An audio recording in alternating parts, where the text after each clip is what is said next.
En Santiago de Compostela tivo lugar un sinxelo acto en recordo de quen foi un apaixoado galeguista, o doutor don Agustín Sisto Seco. O presidente da Asociación de Funcionarios pola Normalización Lingüística de Galicia, don Xoaquín Monteagudo Romero, deu a benvida aos asistentes agradecendo a colaboración tanto da Xunta de Galicia como do Concello de Santiago, así como dos novos propietarios da vivenda que permitiron a colocación da placa no muro do inmoble. Os motivos polo que a Asociación de Funcionarios pola Normalización Lingüística promoveu este acto en honor de don Agustín Sisto Seco, que os vou a expoñer moi brevemente. O primeiro motivo fai referencia á personalidade singular e excepcional do señor Sisto Seco, que foi un gran defensor da lingua e da cultura galega, non solamente no seu ámbito profesional como médico, sino ao largo de outras moitísimas actividades que desenvolveu fora, digamos, do ámbito especificamente sanitario. Creemos que esa personalidade excepcional convirte nun home digno de memoria e este acto precisamente é unha especie de renderlle homenaxe e de recoñecer esa condición. Ademais, creemos que a cultura e a lingua galega e a identidade do noso povo e da sociedade galega tense que defender alrededor dunha memoria colectiva que ten que estar construída sobre personaxes e sobre personalidades excepcionais, tanto do punto de vista profesional, das cualidades profesionais, como dos seus valores éticos, e creo que o don Agustín Sisto Seco é un representante singular e paradigmático desto. Por outro lado, a nosa homenaxe ten que ver con outra cuestión que ven moi ao caso hoxe, e é que nós entendemos que o porvir da cultura da lingua galega non está vinculado exclusiva, nin principalmente, non debe estar vinculado á literatura e aos literatos. Sabedes que ao longo da nosa historia a literatura, os grandes literatos e as grandes obras literarias serviron para forxar a identidade do noso país e da nosa cultura, pero no mundo de hoxe todos somos conscientes de que se queremos que a cultura galega e a lingua galega teñan futuro, deben estar vinculadas fundamentalmente ao mundo das ciencias humanas, ao mundo das ciencias sociais, ao mundo das ciencias da natureza, ao mundo dos profesionais. E neste ámbito nos vimos desenvolvendo un labor de memoria precisamente neses eidos. Quero recordar aquí que xa fixemos homenaxe a García Sabel, aos irmáns Baltar, etc.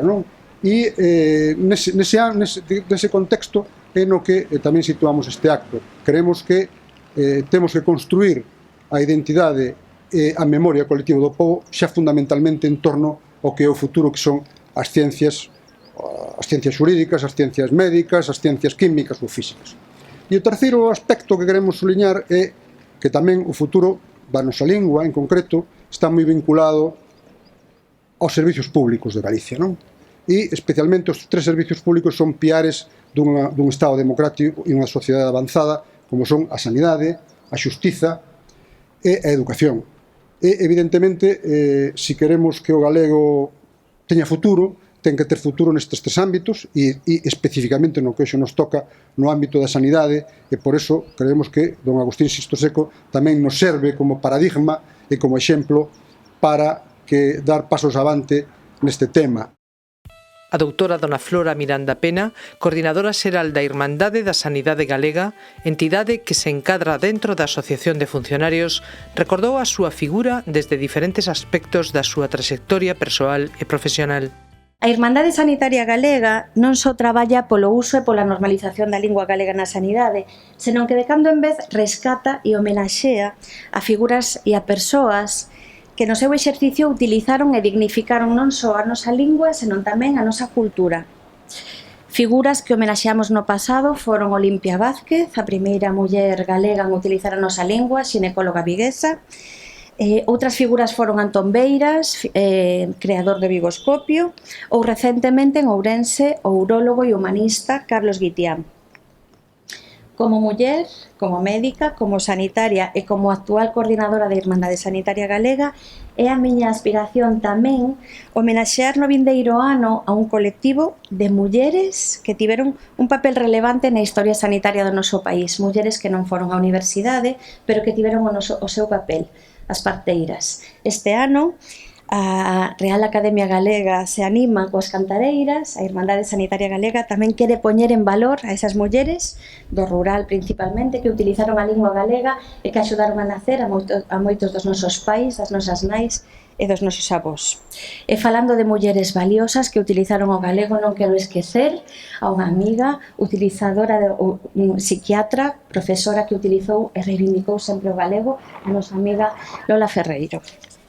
Pero hoxe estamos aquí para homenaxear a figura do doutor Agustín Sisto Seco, Sistiño, como lle chamaban os que máis o querían, que ademais de traumatólogo de zona que traballaba aí na Rosaleda, na nosa cidade, foi un home xeneroso e coidador da nosa lingua e do noso patrimonio. Foi presidente do Padroado Rosalía de Castro. Foi unha das persoas que impulsou que a Casa de Rosalía hoxe sexa o lugar, o museo onde acariñar a obra da nosa máis grande creadora.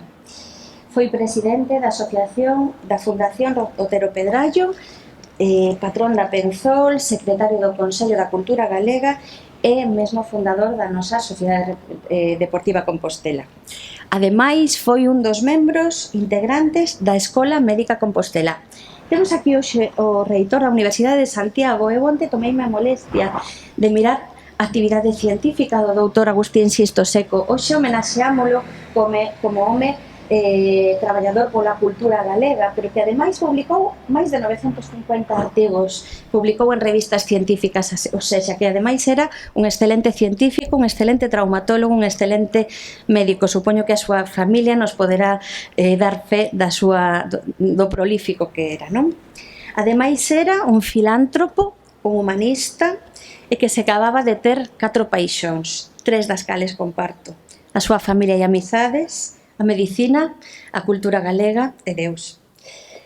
Os compañeiros e as compañeiras da Isaga e a persoa que anda por aquí, Xosé González, Pepe de Redondela, aprendo que desde posturas ideolóxicas diversas, e aquí hoxe hainas, podemos e debemos establecer sinerxias na defensa do que é noso. E a nosa lingua precisa de todos e de todas nós. Tamén dunhas institucións que coiden e que promovan o seu uso.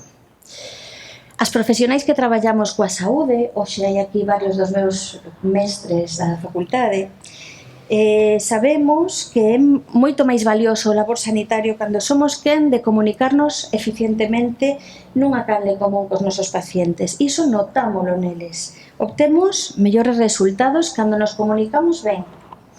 Para isto é precisa unha comunicación centrada nas persoas enfermas, nas súas familias e na súa contorna.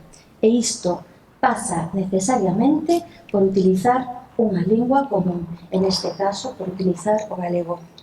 Por coñecer e respetar o léxico dos nosos pacientes e das nosas pacientes, as expresións endémicas, os xiros, a retranca, a metalinguaxe, os recursos propios da antropoloxía do país, o coñecemento popular, claro que sí, os costumes e o arsenal terapéutico diverso da nosa cultura, o que chamamos etnomedicina. Propoño que falemos galego nas nosas consultas, nos nosos hospitais, nos nosos centros de saúde, que reivindiquemos que desde as institucións se coida a nosa lingua, que agradezamos a quen o fixo antes e que alentemos aos que de nós están aprendendo. O secretario xeral de Política Lingüística, don Valentín García Gómez, recordou a personalidade resa de don Agustín Sisto Seco, así como as súas fondas conviccións galeguistas. Todos cantos tivemos a fortuna de coñecer ao Dr. Agustín Sisto Seco, sabemos que se trataba dun home rexo, de personalidade forte, de fondísimas conviccións galeguistas, tamén científicas. En definitiva, un galego de corpo enteiro que exerceu durante toda a súa vida en circunstancias moi difíciles, moito máis precarias que a que hoxe coñecemos, para dotar a Galicia de toda a estrutura que daquela lle faltaba. Unha estrutura cultural, unha estrutura científica, unha estrutura social que de algún xeito enlazase o galeguismo que destrozara a guerra civil co galeguismo moderno e os tempos da autonomía. Unha persoa de fondo ideario demócrata cristián, de fondo as conviccións religiosas, pero que ao mesmo tempo non foron óbice para ter contacto permanente con todas as capas da sociedade, como dicía agora Flora. E nese sentido é moi gratificante pois apoiar este tipo de actos, reforzar a presenza en Compostela da súa personalidade. Hoxe estamos aquí entre a súa casa e outra das súas grandes obras, a Rosaleda. Hoxe temos tamén aquí con nós a Rafael Silva, o responsable das relacións institucionais desta institución que aínda hoxe é importantísima, de capital compostelá, e nesa escola médica compostelá, a Fonte Limpa, como se chamaba popularmente, da que Sisto Seco formou parte. De moitísimas outras cousas, nomeadamente destacan tamén a creación do padroado Rosalía de Castro, e xa vemos como que nada lle foi alleo, nada a Sisto Seco lle era alleo de todo o canto medraba ao seu redor. É inexplicable dicir hoxe como foi capaz de facer tantas cousas. Esa xeración de Ramón Piñeiro, Sisto Seco, Fernández Albor, tanta xente que creou Galaxia, a Fundación Penzol, tantísimas cousas que dependían toda deles, porque ao final era un puñado de galegos entusiastas e galeguistas que estou seguro que lle facemos xustiza hoxe aquí reuníndonos alrededor desta obra de Molares que imos develar dentro dun momento. Por iso a presenza pois de médicos que o trataron como pode ser o Dr. Varela Cibes, o deputado Borja Berea, don Ramón Lorenzo, membro da Academia Galega, Carlos Baliñas, tantos e tantos. Moitas grazas por acordarvos del, e a partir de hoxe, dende a Xunta de Galicia do Goberno Galego, sentímonos moi orgullosos tamén do padroado da Fundación Otero Pedraio, que está aquí tamén o seu presidente, sentímonos moi orgullosos de que Sisto Seco teña unha presenza nas rúas de Compostela, onde tanto lle gustaba deambular entre a Rosaleda e a casa da palabra onde reside a soberanía do pobo galego, que é o Parlamento de Galicia, hoxe aquí tamén representado por outro galeno de nome reputado como é don Miguel Santalices. O reitor da Universidade de Santiago de Compostela, don Antonio López, recordou a figura do doutor Sisto Seco como médico humanista integrante da Escola Médica Compostela. Moi boa tarde e un placer asistir unha vez máis a unha convocatoria da Asociación de Funcionarios pola Normalización Lingüística, e neste caso da Irmandade Sanitaria Galega, para facer un recoñecemento de xustiza a toda unha vida dedicada pois á medicina, ao humanismo e tamén á lingua e á cultura de Galicia.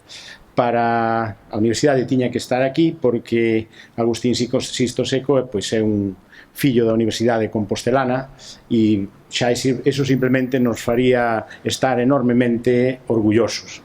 Pero ademais Agustín pois non só nos deixou en algunha das súas fillas a continuidade na universidade, e aquí temos a Marién, que estuvo e está connosco, pero el tamén nos deixou algunha idea que se fixo realidade, como foi ese recanto da saudade, onde vamos poñendo testemunha de quenes pasaron pola universidade e que veñen a celebrar pois 25, 50 anos da súa estancia na universidade, e esa que foi unha idea del, aínda que se fixo realidade xa despois da súa morte, pero aí quedounos algo do que nos legou, non?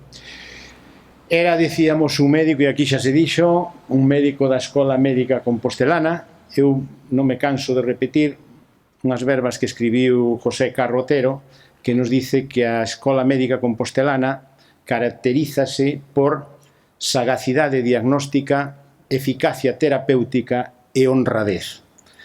Eu creo que lle poderíamos engadir que, en boa medida tamén, un compromiso claro coa lingua e coa cultura.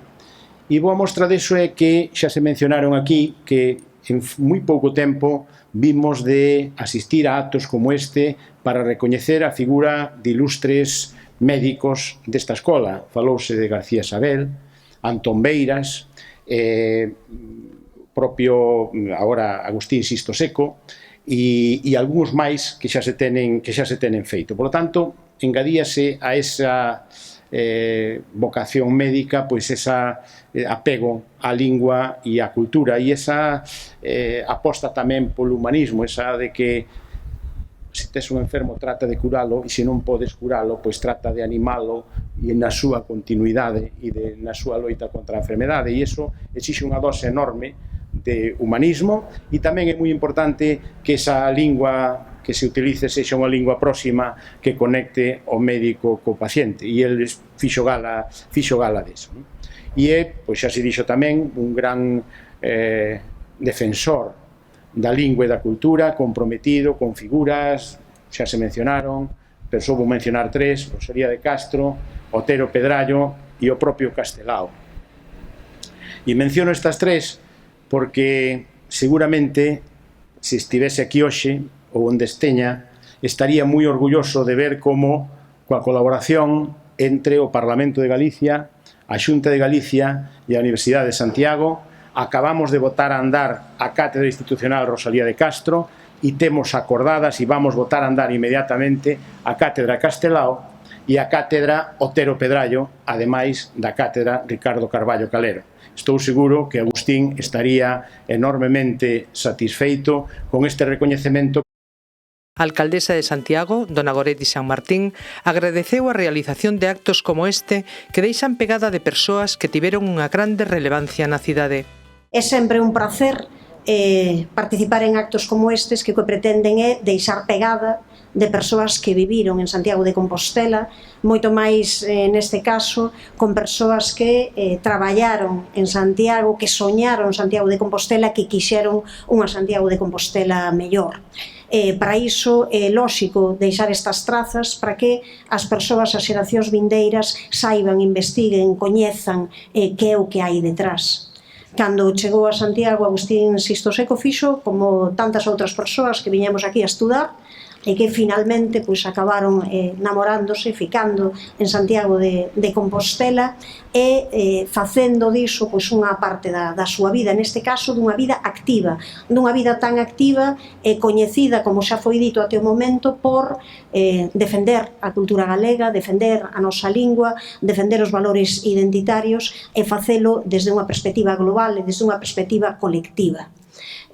Facer iso neste espazo tan singular, porque isto ao final é unha das primeiras urbanizacións feitas dese denominado primeiro ensanche, non? Despois da cidade histórica, o Hórreo, a Senra, a Carreira do Conde, cando el chegou a Santiago, toda esta zona estábase construindo, esta cidade de Xardín Rosaleda, que logo daría lugar e que darían nomes tan emblemáticos, non? Como a Rúa da Rosa, e nun espazo que logo cando se rematou en 1964, justamente hai agora 60 anos, onde con 11 amigos médicos faría justamente, levaría a cabo ese policlínico a Rosaleda, que non era, por suposto, nin o primeiro nin o único nunha cidade como Santiago de Compostela con importante presenza do mundo sanitario, pero era un lugar singular porque conseguía atraer distintas especialidades e integralas e vertebralas, facer ese modelo. Un modelo que xa digo que en Santiago de Compostela é un modelo histórico porque desde finais do século XV Santiago de Compostela coa fundación do Hospital Real, dese hoxe hostal dos Reis Católicos, ese espazo que era un lugar de sanidade, un lugar pensado para as persoas que chegaban aquí e que ao final necesitaban asistencia sanitaria e que deu lugar a unha longuísima tradición sanitaria en Santiago, unha longa tradición que hoxe podemos exemplificar en hospitais como a Rosaleda, pero tamén no complexo universitario de Santiago de Compostela ou tamén na propia aposta por continuarmos estando na vanguarda con ese centro de protonterapia. E un lugar onde houbo persoas absolutamente singulares e importantes, Ángeles Ramón Baltar, ou Gil Casares ou tantas outras persoas do mundo da medicina que xa foron nomeadas. Pero se por algo pasou Agustín Sisto Seco, pasará justamente a nosa memoria e por esa defensa clarísima da nosa cultura, da cultura galega, da lingua galegas.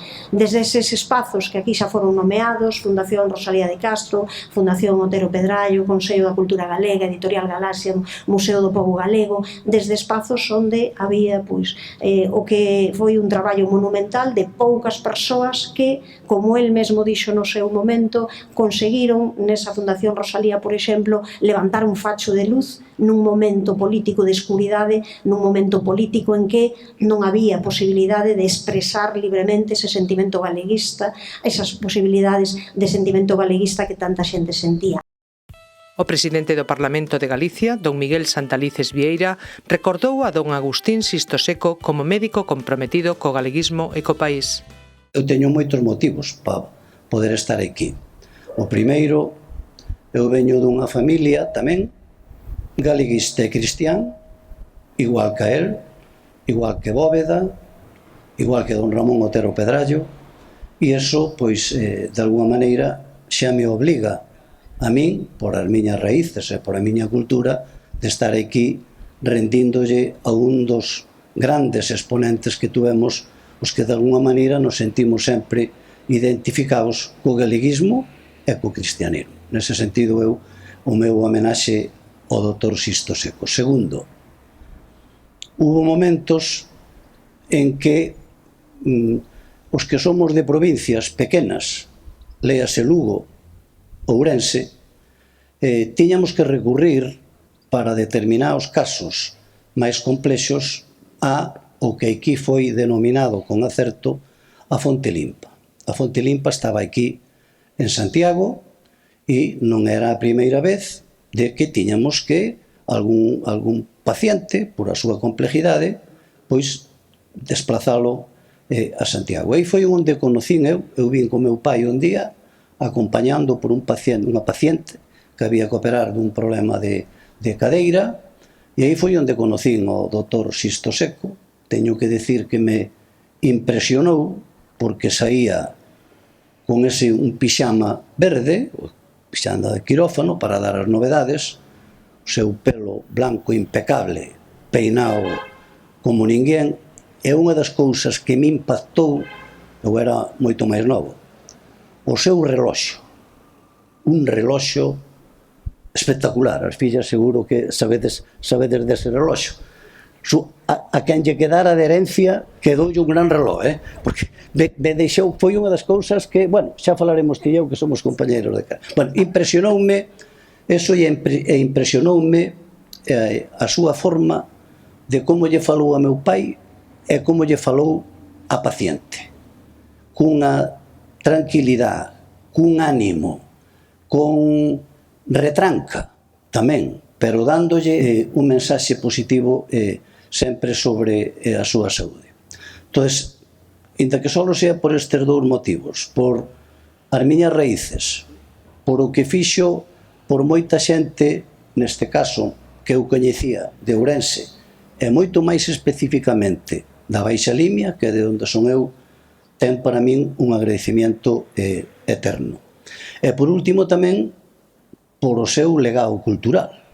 Non nos podemos esquecer do que el aportou, da súa preocupación e tamén por o seu coñecemento científico.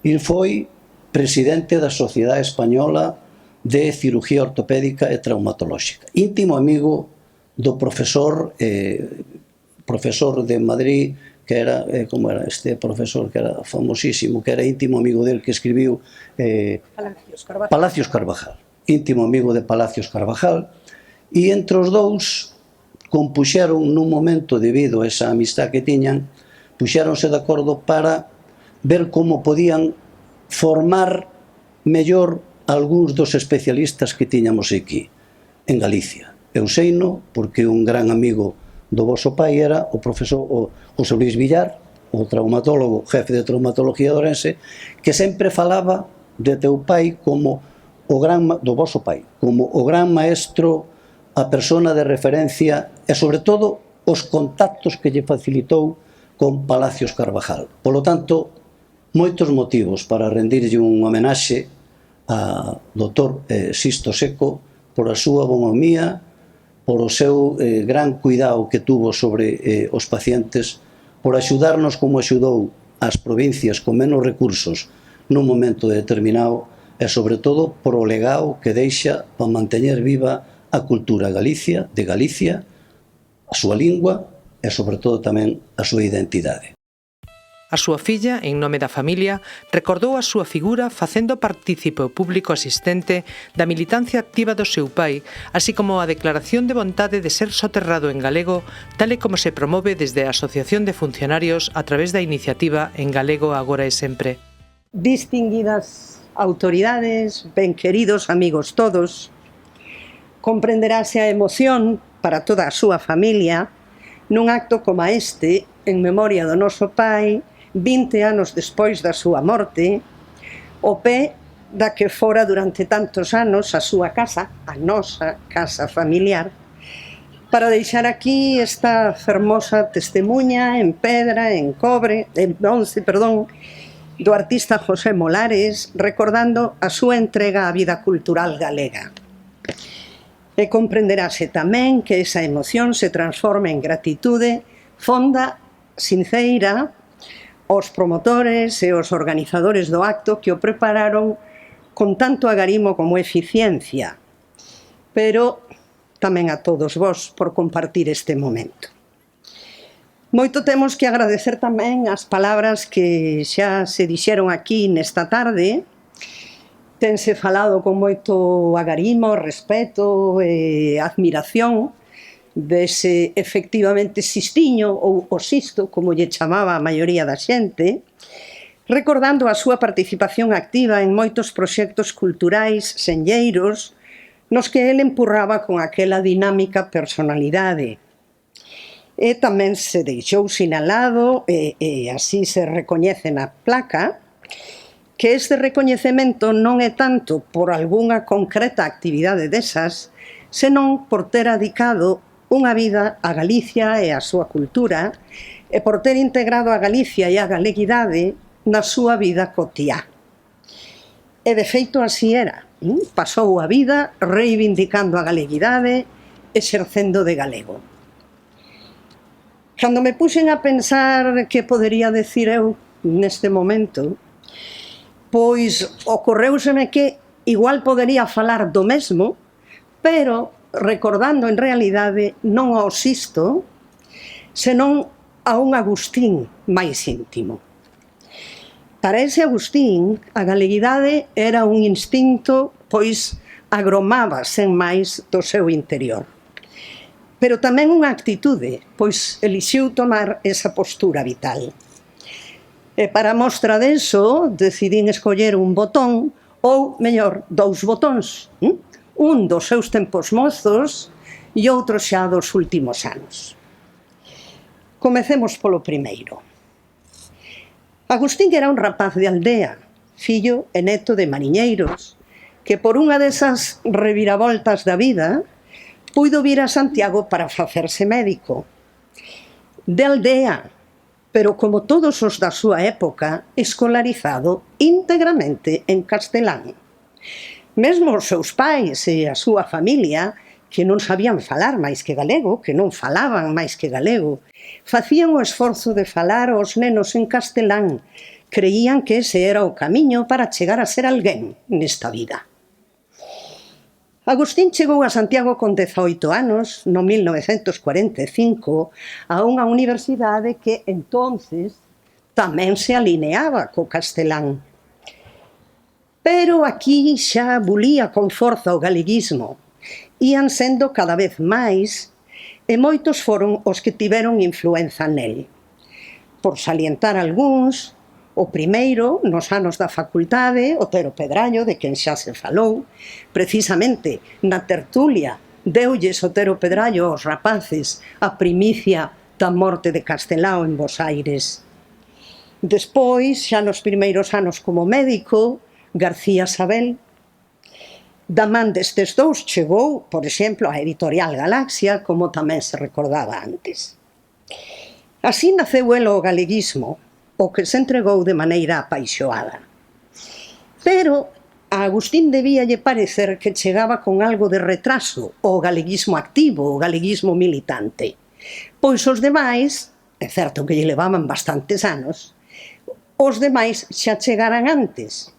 E el tiña a necesidade de reivindicarse públicamente como tal.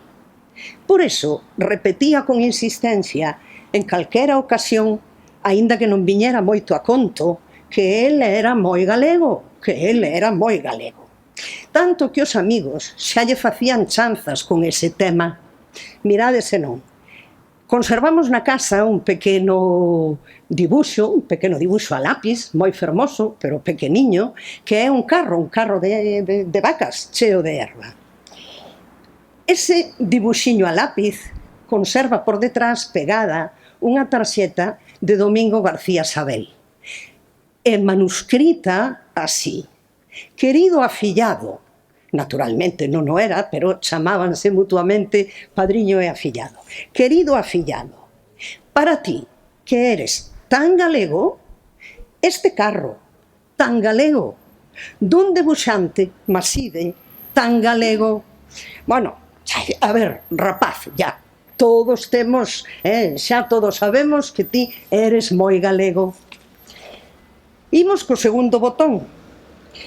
Nos últimos anos da súa vida, outro feito no que de novo escolleu e defendeu a filiación galeguista.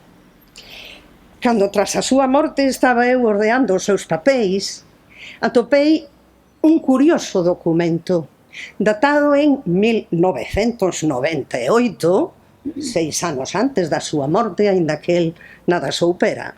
Datado en 1998, un curioso documento porque era un acta notarial.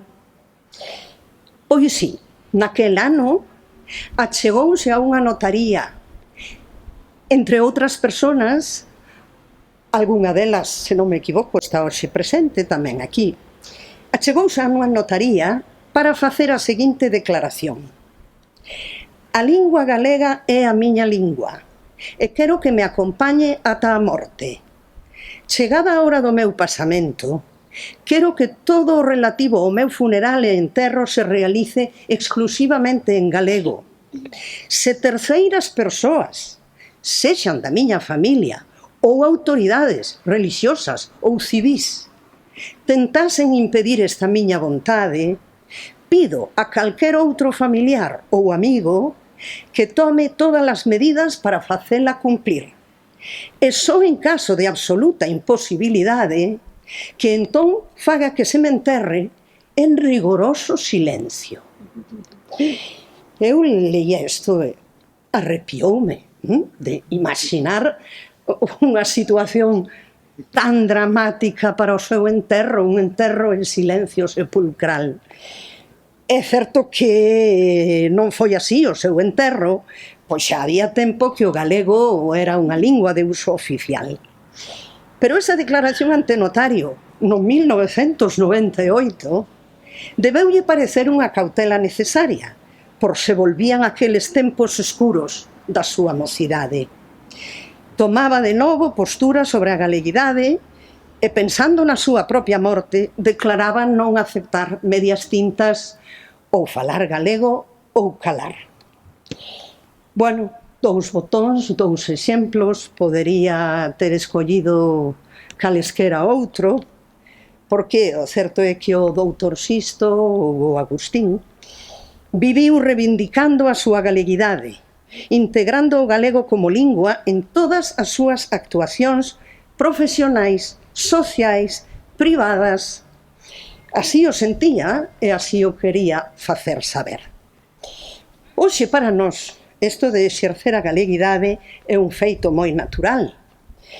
Pero para os que, como el, viviron outros tempos, a galeguidade era unha elección persoal, unha postura que debía tomarse e poñela en práctica asumindo os riscos.